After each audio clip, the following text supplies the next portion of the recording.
We all good to go? Yes. Whew, that's good to get that off. Just find a pocket to shove that in.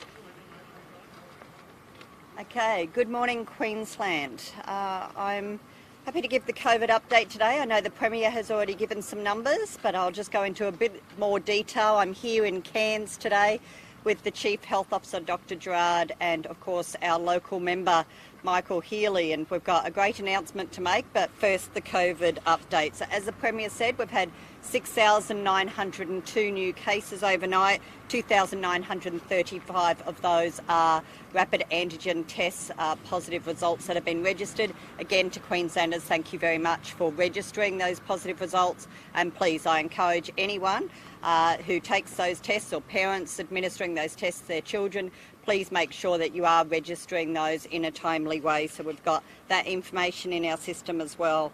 As the Premier said this morning, it is very, very sad to announce 24 deaths. 24 deaths in 24 hours. This is a really hard day for particularly, of course, the families and loved ones of these individuals. As the health officer has said, some of these and many of these people have other underlying health conditions, but because at their death that they have also tested positive, we do report all of these deaths, but every one of them is, of course, tragic. We can report the ages are between 50 and 100, and 2 of those people were unvaccinated and only 6 had had booster. And 16 of the 24 were aged care residents.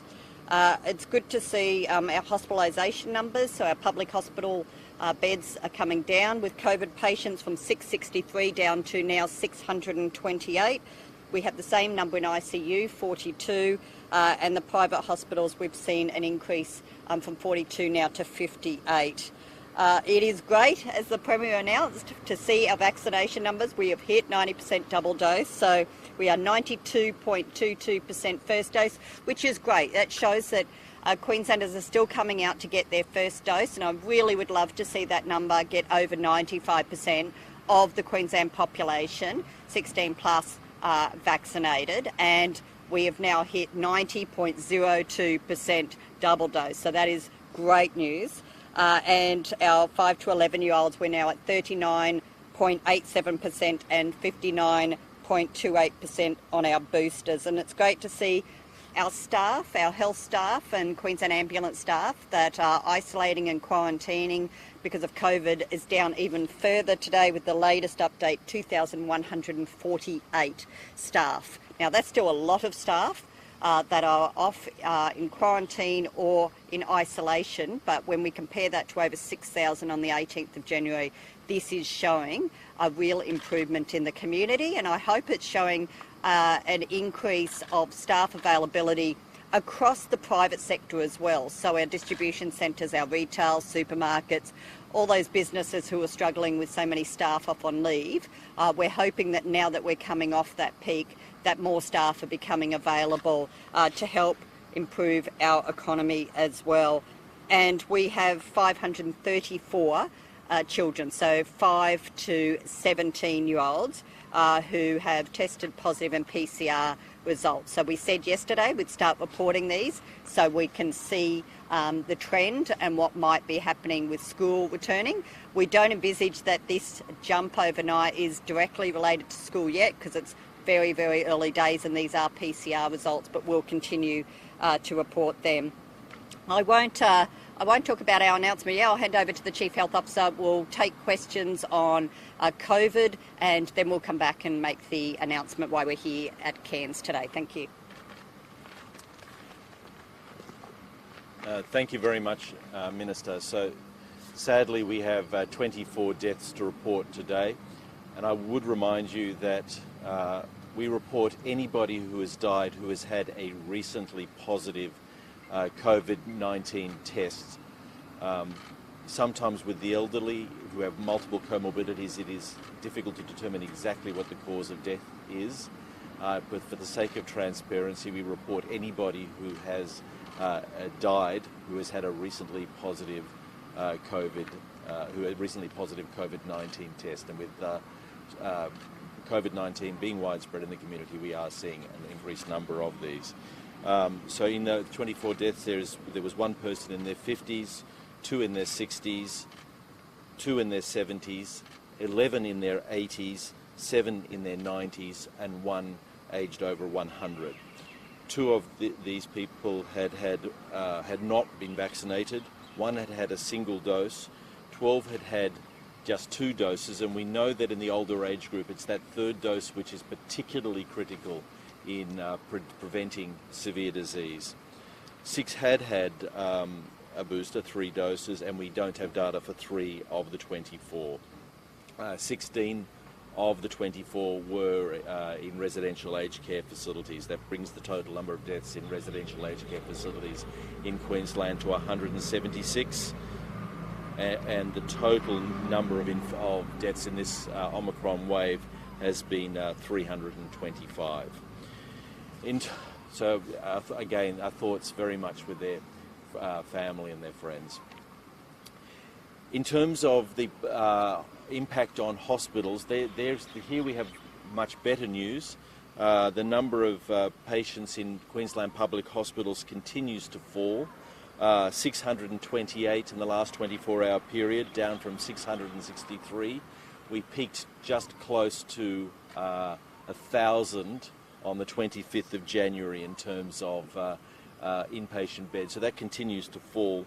What I'm sort of interested to see is when all hospitals have just a single ward where they're looking after COVID patients. There are still about a half a dozen hospitals in Queensland which require more than one ward to look after COVID patients, including here in Cairns. Cairns has been one of the region's most hard hit by COVID-19, perhaps for a number of reasons, both in the First Nations community but also in the broader population. So there has been a significant number of COVID-19 admissions here to the Cairns Hospital. But I am pleased to say that the number has declined in the last 24 hours. It was 70 yesterday and it's declined to 59 today. 4 patients here in intensive care unit, 3 of whom are ventilated. Dr. Gerard, oh sorry. No, go ahead. No, that's fine. How comfortable are you with the rise of cases in schools? I know one high school had just 6 in the last couple of days. Is that concerning? Oh, we'll expect ongoing cases within hospitals, within schools in the coming weeks. In fact, we know we've been looking at the data of infections in children between the ages of 5 and 17, and there was actually quite substantial transmission in children between the ages of 5 and 17 3 weeks ago, around about the same time when we saw that wave in young adults. There was a lot of transmission actually in children at that same time when we analysed the data yesterday. I can tell you that across the state there were 295 new cases in children aged 5 to 11 diagnosed yesterday, and 239 diagnosed in children aged 12 to 17 yesterday. The point is most of these cases are very, very mild. They're no different to any other respiratory illness that any parent would be familiar with. But it is important that children who have any sort of respiratory illness continue to get tested, either using the PCR available through the public hospital system or using RAT tests, which will be becoming increasingly available in coming weeks, so they can isolate from other children. But as we've said on numerous occasions, the vast majority of children who get infection have mild illness. Have you seen the modelling yet for what peak we might see when international borders open? What are we expecting then? I don't expect there'll be a significant impact on the number of patients, the number of cases we see.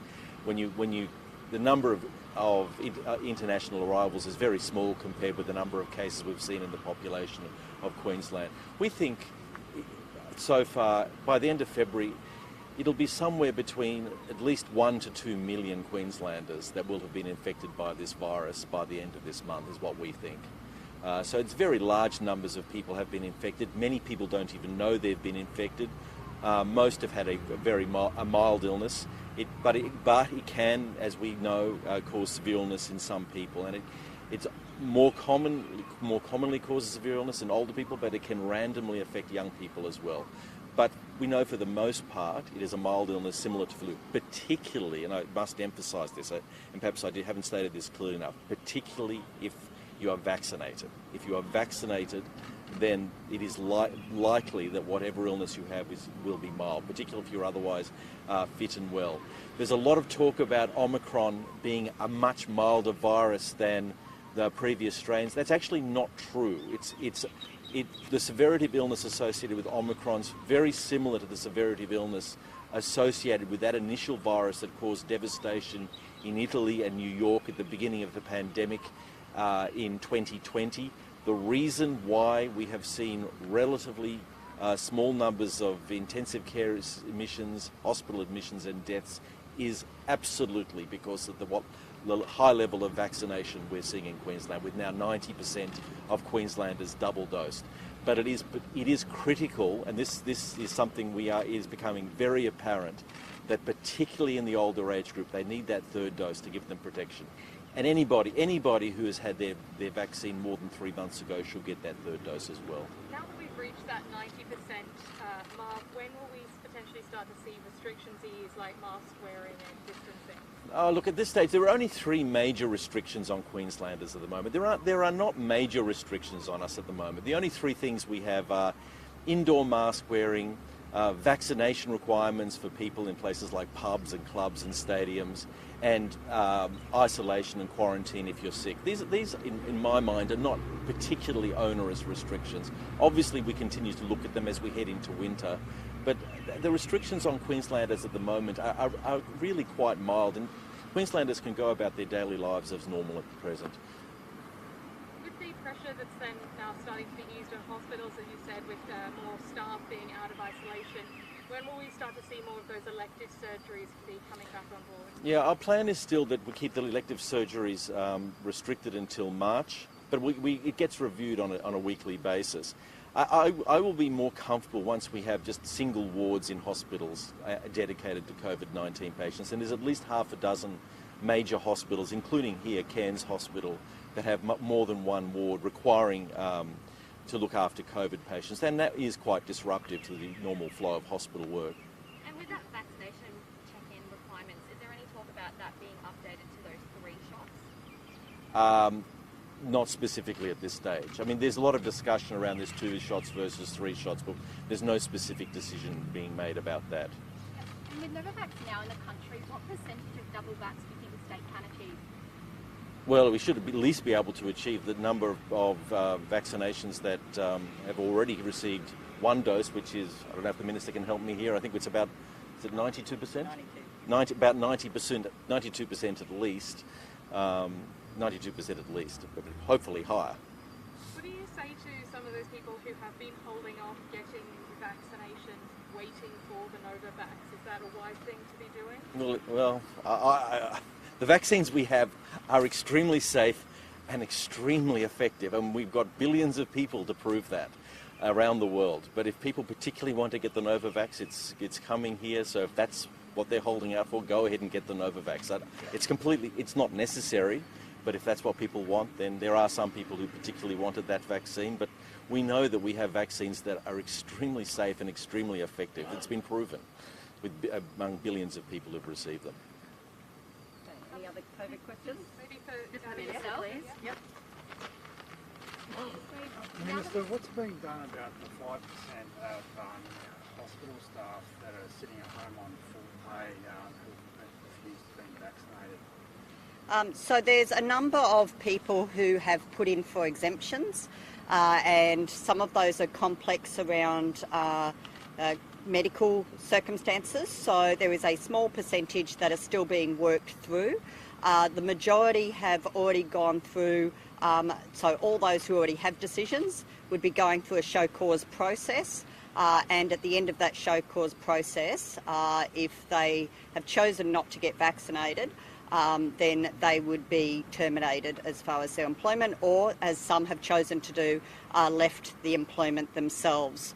But we do have to ensure due process, and those who have exemption applications that are outstanding, they are continuing to either be on leave, or some of them are being allowed to work from home in certain circumstances, so telehealth and those sorts of circumstances. But I want to see these applications dealt with as quickly as possible, but where people decide to exercise their right for internal reviews or external appeals, or going to the Industrial Commission for review, they have every right to do that, and obviously we have to ensure that they are still employed by health while that process is ongoing. And when will that be, given that the mandate has kind of come and gone months ago now? Well, as I say, I expect that most of these will be finalised very quickly, but those who are going through review processes and appeals, especially through external bodies, we don't control those timeframes. And now that the government, the state, has reached that 90%, do you think the government will review the roadmap to allow the unvaccinated into sporting events, clubs, pubs, etc.? Well, we're constantly looking at the circumstances, but as I said a couple of days ago, school has just gone back. We have asked people to go back into the workplace. This will lead to an increase in transmission again. The Prime Minister announced yesterday international arrivals. All of these things will see transmission happening. We just need to do this carefully. As the Chief Health Officer has said, there's very few restrictions in place, but those mandatory vaccination rules around high-risk settings are there for a reason, and I believe have contributed significantly to the positive results we have seen in Queensland, where we have had less cases, less hospitalisation, less people in ICU and less deaths.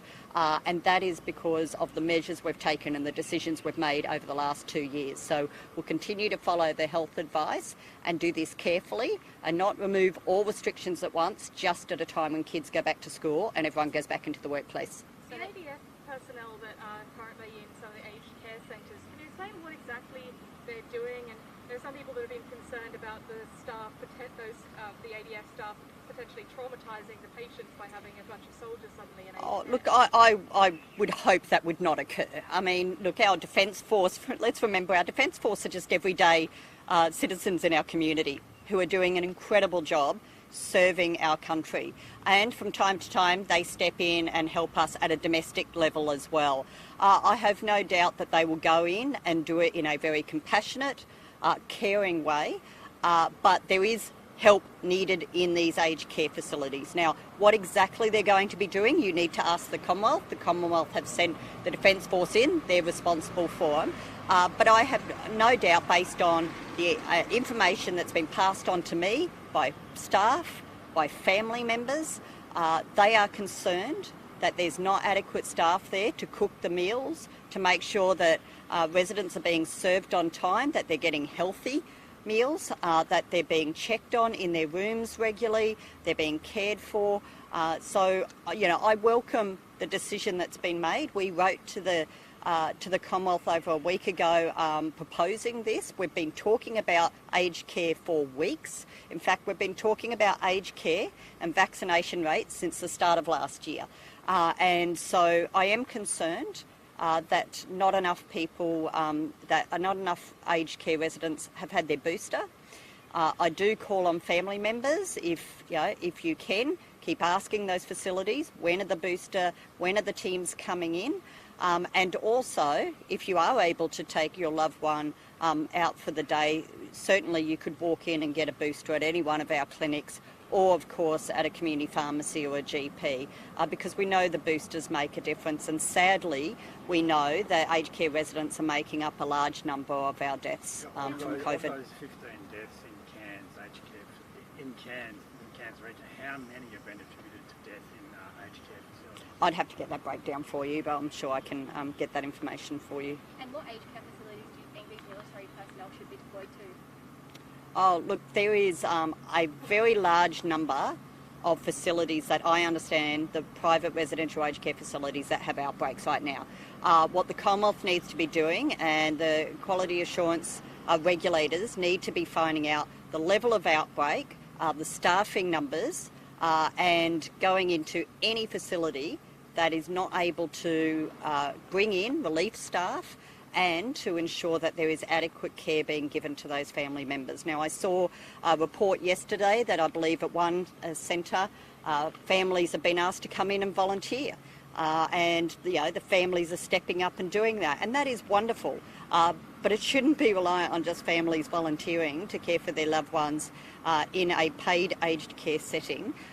They should be reaching out to the Commonwealth and asking that those centres have those Defence Force personnel there urgently. And Minister, on Monday we had the Health and Environment public hearing here, and we heard from a JCU professor who said that she has a nursing student doing professional placement, living out of a tent because they're unable to get accommodation. If we're trying to support more people to enter the healthcare sector, should the Queensland Government look at helping out with some of those accommodation costs associated with those professional placements? Sure, and we do that. So there's a range of initiatives. There's extra payments that go to people who work in certain remote and regional towns across Queensland. We have accommodation being built, student accommodation. Even when the Premier and I were out at Roma last year, we saw accommodation being built there. So we are building new student accommodation. I've seen it for myself where we're doing that. We'll continue to look at the issue of housing. Housing's a major issue. Housing's a major issue in attracting people to work in regions, whether it's education, whether it's health, right across the sector, but also the private sector as well. We know that housing shortage, and with COVID and the massive influx we have seen from people interstate now moving to Queensland to call Queensland home, that is putting further pressure on both rental availability and being able to purchase affordable homes. So these are complex issues. We have put in a massive investment as a government into housing in last year's budget. This is a problem that the Commonwealth needs to step up and help with as well as far as housing. The National Rental Affordability Scheme ends very soon. This was a federal Labor initiative that built these accommodation that kept it affordable for those most in need in our community, and that ends very shortly. And I am very concerned where these people are going to go if overnight their rental gets significantly increased. So yes, it is an issue. I welcome any submissions, anyone coming forward, putting forward ideas in the parliamentary inquiry. We want to see positive things come out of this inquiry. This is about finding out where the gaps are and working with the Commonwealth as to seeing real investment where it needs to be to boost health right across the state, including our regions. How accurate is reporting in schools? Is this information getting back to parents of those individual schools?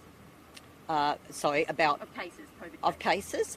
Well, each school will deal with any outbreak, but of course they work with the public health unit. So what we've said is if there's an outbreak in the school, that information is provided to the public health unit. The public health unit will work with the school as to whether there needs to be isolation or quarantining on individuals. Obviously, the positive individual students would have to isolate, but whether a whole class or a whole school needs to quarantine, those are things that are determined on a case-by-case basis with the information that the public health unit has.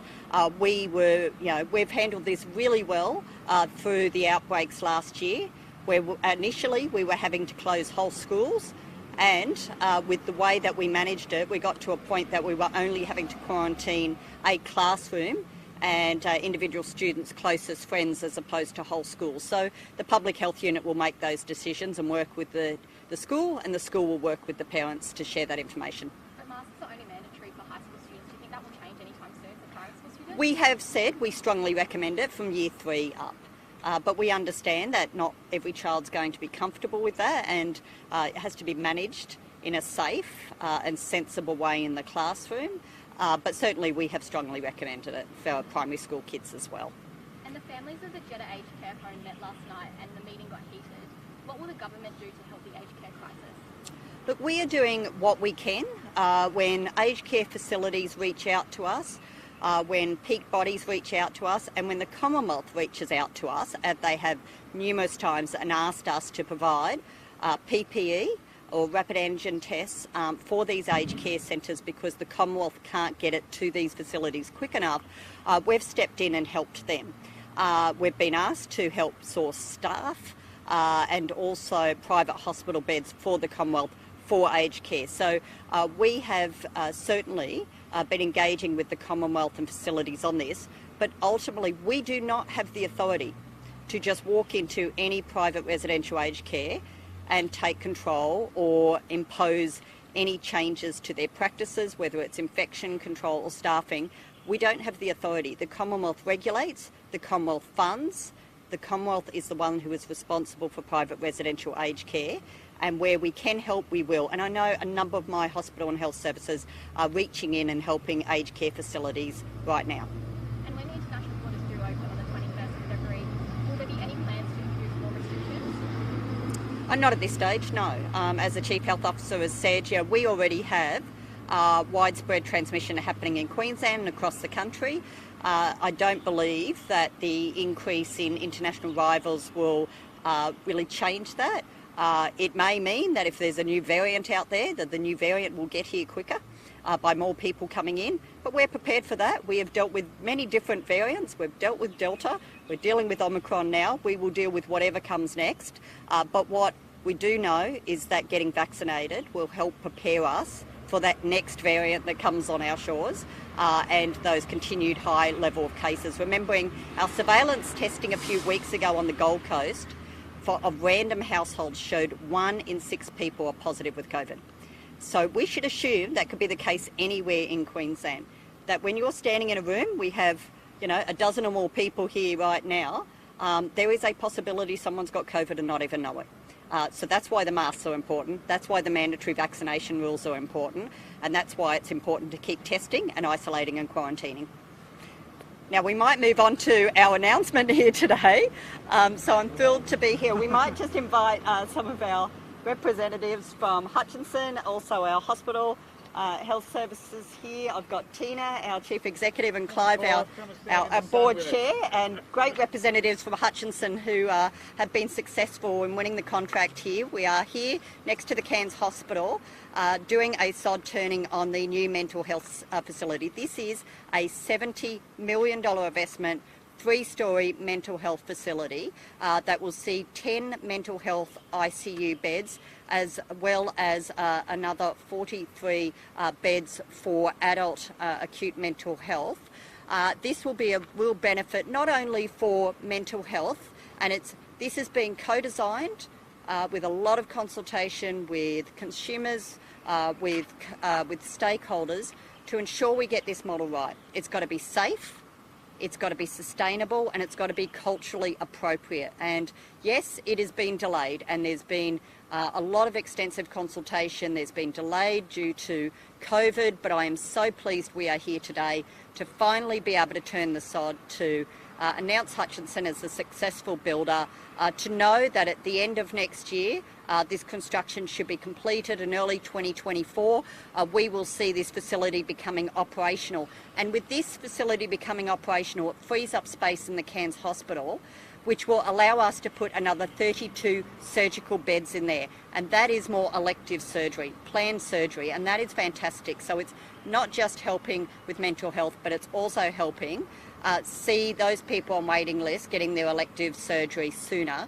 And also during the construction, it helps our economy. It'll see the equivalent of 70 full-time jobs during the construction phase as well. So I'm really thrilled to be here with Michael Healy. And Michael has been in my ear on a weekly basis about this. So I'm thrilled to be here with Michael today doing the sod turning. And we'll also hear from the Clinical Director of Mental Health Services here as well, just about the work that's been involved in designing this and what this wonderful facility is going to contain. So I'll hand over to Michael and then we'll hear from Mike. Thanks. Thank you very much, Minister, and good morning everybody, and those of you that aren't from the great city of Cairns, welcome. I'd like to firstly just begin by acknowledging and passing on my congratulations as the elected representative of the people of Cairns, everybody that's working in our health, not just here but across the state. We know it's an enormously challenging time.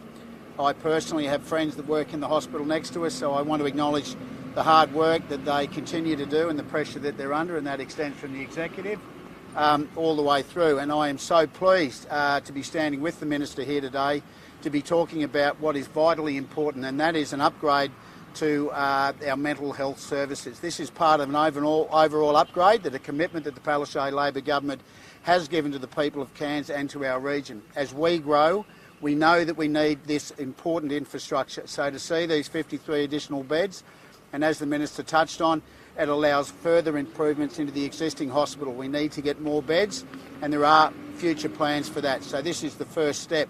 Vitally important, we know that COVID has been absolutely significant and the impact has been detrimental up here in this part of the world. So to see a project of this size, $70 million, coming off the end of the $176 million being spent on our convention centre, it is vitally important from a jobs perspective. So this is really, really important. And I know there are a lot of people who've been waiting for this announcement. So I'm very, very pleased to have the Minister here to make this announcement. I congratulate Hutchinson's on their securing of this contract. We know they do good quality work.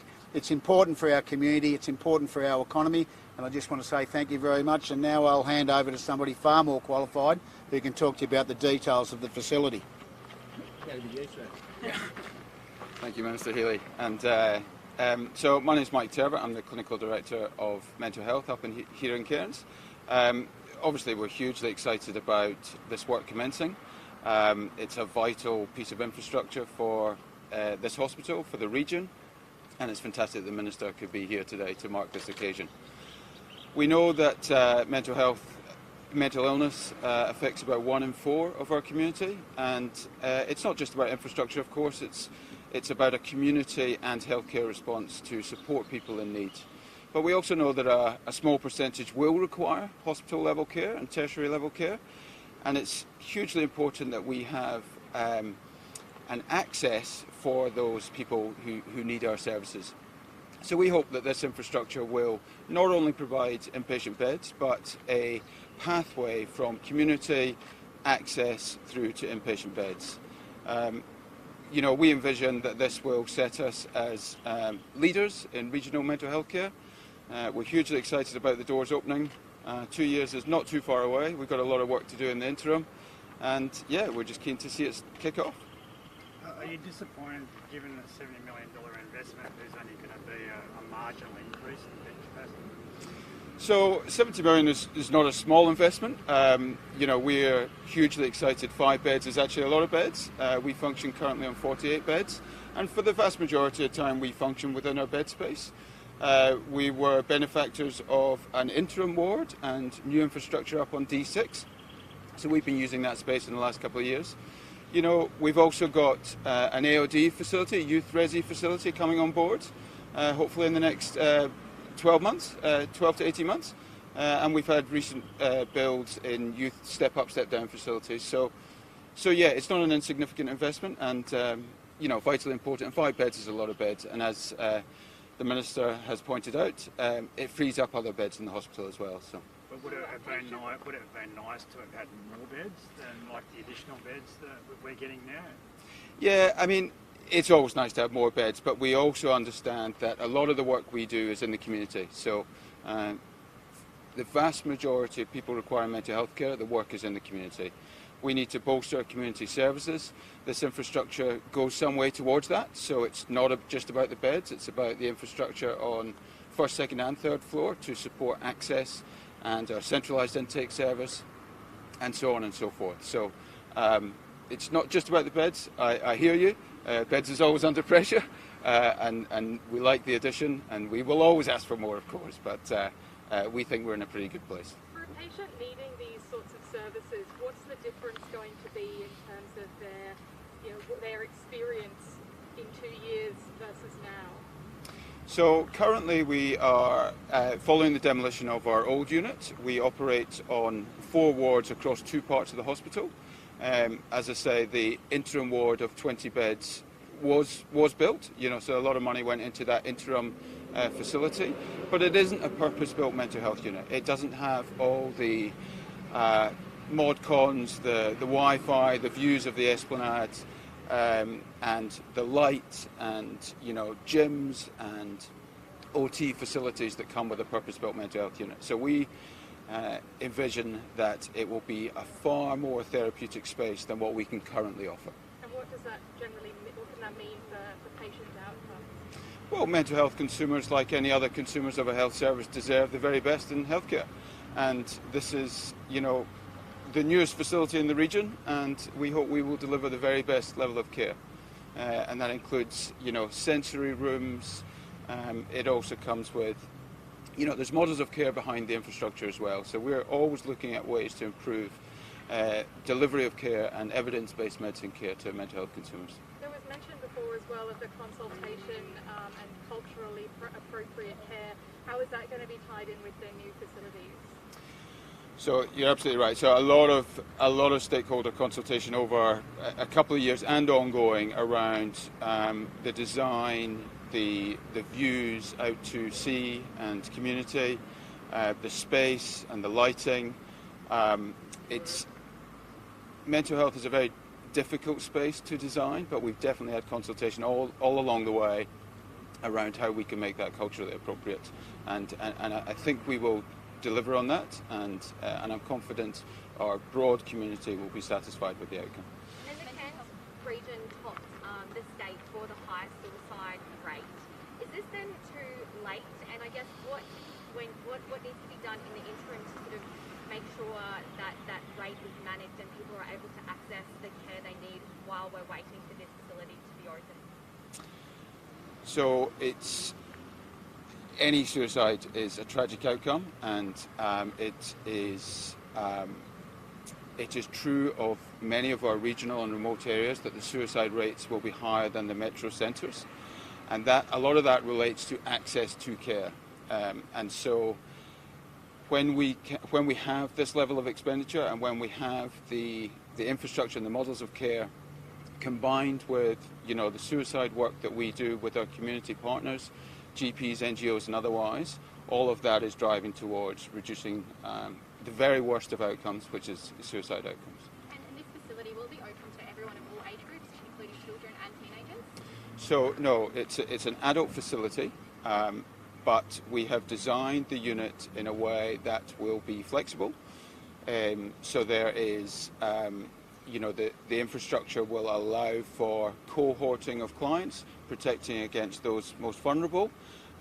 But it is not an adolescent unit, for example, if that's what you're asking. Our adolescent unit remains in Townsville. We have growing numbers of consumers who do require adolescent level inpatient care, and we are in constant discussion around how we can best meet that needs. I think the hospital does a fantastic job of flexing our beds and flexing our staff to delivering that care, but we still utilise the Townsville mental health unit when young persons with mental health require inpatient level care. So into the future, you're going to think about introducing an adolescent one here in Cairns? I know they're vulnerable members of the community. It's an active discussion. As I say, we recently built the Youth Step Up, Step Down facility.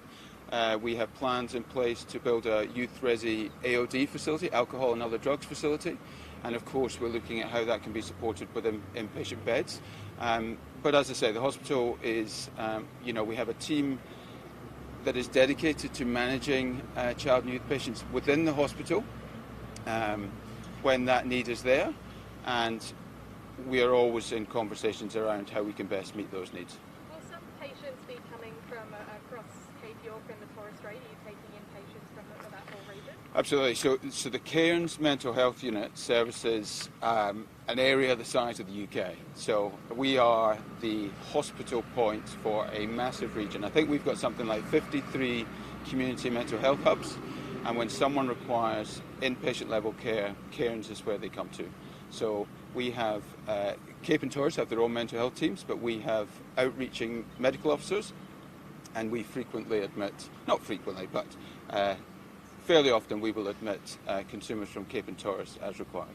Do you hope that at some point there'll be more inpatient facilities up in those regions so that people can get that sort of support on country while they recover? Care close to home is clearly important, but building, for example, inpatient beds is a big infrastructure expense, and could that expenditure be better placed in supporting communities? These are constant discussions. I don't think there's any plans to build inpatient beds up in the Cape and Torres at this point in time, and we will continue to work hand in hand with Cape and Torres to deliver the best care for those consumers. I'll just ask the Minister a quick question if you don't mind. Last question, then we'll turn this off. Minister, just quickly, you mentioned delays. This facility was supposed to be opening now. Was this project put on the back burner in the last 2 years? No, nothing's been put on the back burn. We've been working through a range of issues, including extensive consultation to make sure we get the planning right for this facility, because it's not just about the number of beds, it's about the holistic approach to mental health. It is about having a much safer, culturally appropriate surroundings as opposed to what is your traditional hospital bed ward and hospitals. We know that even with emergency departments, mental health is, coming into an ED when you're having a mental health episode is not the best environment. That we're building more and more specialist mental health ED waiting areas that are more appropriate in the circumstances. So look, COVID has certainly led to delays in a lot of our planning as well. I'm just glad we've got to this point now. We have the contract awarded. We've got Hutchie standing behind us right now. This is going to start construction and by the end of next year we hope this will be completed and we'll be able to operationalise it. And again, when we talk about 5 extra beds, we're really talking about 37 extra beds, because it's 32 surgical beds that are going to be able to be created in the hospital, as well as the extra mental health beds, and that's going to be a huge benefit for the hospital and the whole community. Excuse me, isn't it an embarrassment to your government that we're standing here on a vacant block where there should be like a purpose built now? No, I just explained that, sometimes there's delays, that, it's difficult. Of course, we would have loved to have seen this already constructed, but we are where we are now. We're getting on with it. There's been a lot happening over the last 2 years, a lot that our hospital system and the health sector's had to deal with, and I'm just glad that we've been able to get the planning done, get the contract awarded, have the design done with extensive consultation, and be here today to start construction. Thank you. Thanks, everyone. Yeah.